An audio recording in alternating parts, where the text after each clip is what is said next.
Yo, boys, what is going on? It's the Monday recap, the final recap of season one. And this is going to be talking about lineup combos, what we've learned over the past season, and what could happen going into season two that would make it a little bit better for the free to play player or the casual player to build a team and keep up with these lineup combos. Because we did notice, as you're coming through this list, we did notice lineup combos got crazy.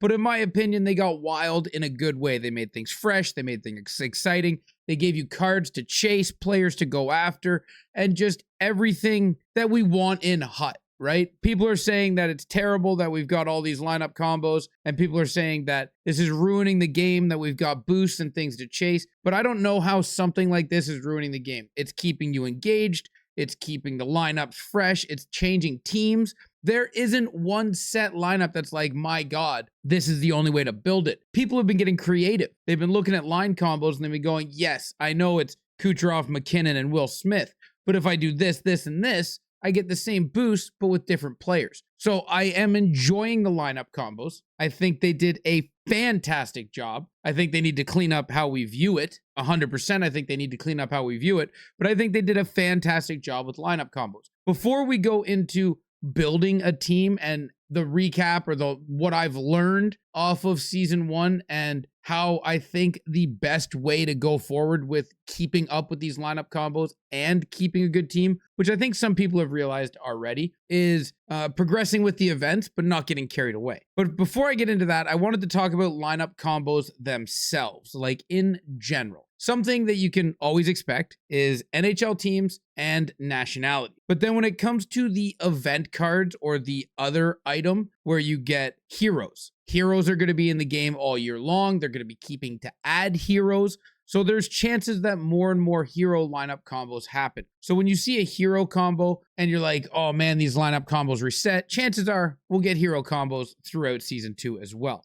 And then the next gen, I would anticipate next gen, the next time we see a next gen lineup combo would be when the 99s happen. When they get the Calder eligible players, we get next gen then. That's what I would expect. And then as for team of the week and star of the month, this is one that people have been saying like, oh, the lineup combos reset. I don't want to build Jack Eichel because the lineup combos go away. Now, if you like Jack Eichel and you're a fan, or if you don't like Jack Eichel and you're not a fan, don't build him or do build him. But don't worry about the lineup combos when it comes to team of the week and team of the season, because team of the weeks are going to happen all year long and team of the seasons happen at the end of every month. So essentially at the end of November, 2 weeks into season two, or 1 week into season two, 2 weeks, 1 week, somewhere around there, we're going to get new stars of the month. And I would anticipate that they're going to do the exact same thing when they drop star of the month. They're going to drop lineup combinations.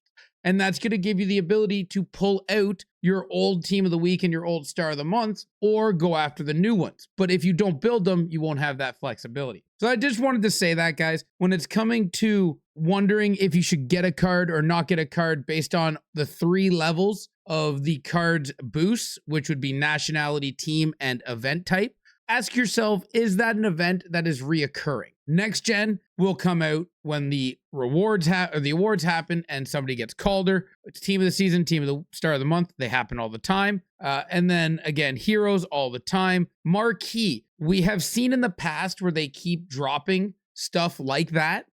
So there is a high possibility that they keep Marquee going all year. And they keep giving us Marquee cards throughout the year. We've seen them do that in the past, even last year, where old events like Supernatural kept popping up. So Marquee could be cards that you want to hang on to because they might keep doing lineup combos. Same with milestones. Milestones get hit, players get dropped. So I can see them giving more lineup combos for milestone. So that's all I wanted to say about the lineup combos. People have been freaking out because they're resetting. Everything will be useless. Everything won't be useless. It'll just be a different puzzle piece of putting it together. So maybe this lineup combo of Solani, Fedorov, and Next Gen won't be there, but maybe there'll be a lineup combo of Detroit, Tampa Bay, and Edmonton, where I have those 3 cards in Fedorov, Kucherov, and McKinnon or McDavid, But instead of them being on line 1, 3, and 4, I just got to piece them together on line 2. So we don't know what's going to happen, right? We know everything resets, but we don't know what's taking its place. So let's just ride it out. Let's have fun and enjoy, right? I think we get caught up on always needing to control everything and always micromanaging everything and always getting to know the exact return of everything we do, that we don't just sit back, enjoy the game, and enjoy a little bit of chaos. Chaos isn't what people want, but chaos sparks conversation. It sparks change. This year has been so much fun because there is no way of understanding what could come, right? You can form up your best guess. That's all I can do is form my best guess.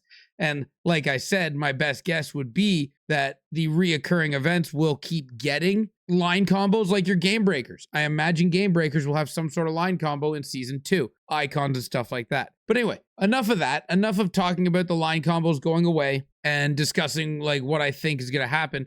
But more or less now it's, how am I going to go about building my team? And I think the best way to go about it that we have seen, right? We've seen the Sidney Crosby line of +6, and a lot of teams still have it, where they have that +6 lineup, but now he's on their third line. And then we see the Beast McKinnon line on the second line, and now we're seeing Next Gen on the third.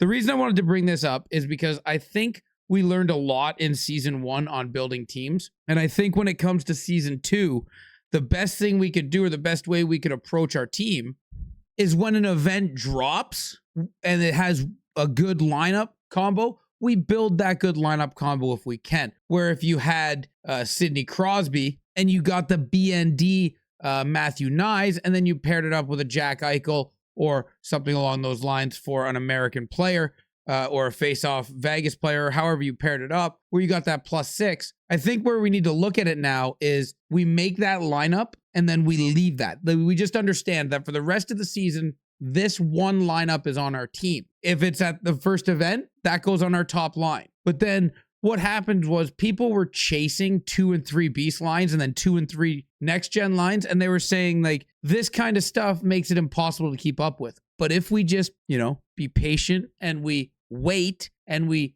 build our team slowly and appropriately, like I'm talking about here, where if you get the BND, maybe you didn't get BND Nice, maybe you got BND Kyrou. Well, there was a way to +6 Kyrou, and you could still do a line combo with Kyrou and Crosby and then somebody else. Now, what I'm saying is if you get your BND, you get your MSP, and you build that third combination to make it what it needs to be. And then through the course of that event, you're trying to improve that one line. So if my first BND was Kyrou and I built Crosby, I would still be trying to get the BND Matthew Knies. And then I would see if I could use Kyrou somewhere else down the season if they came out with another lineup combo.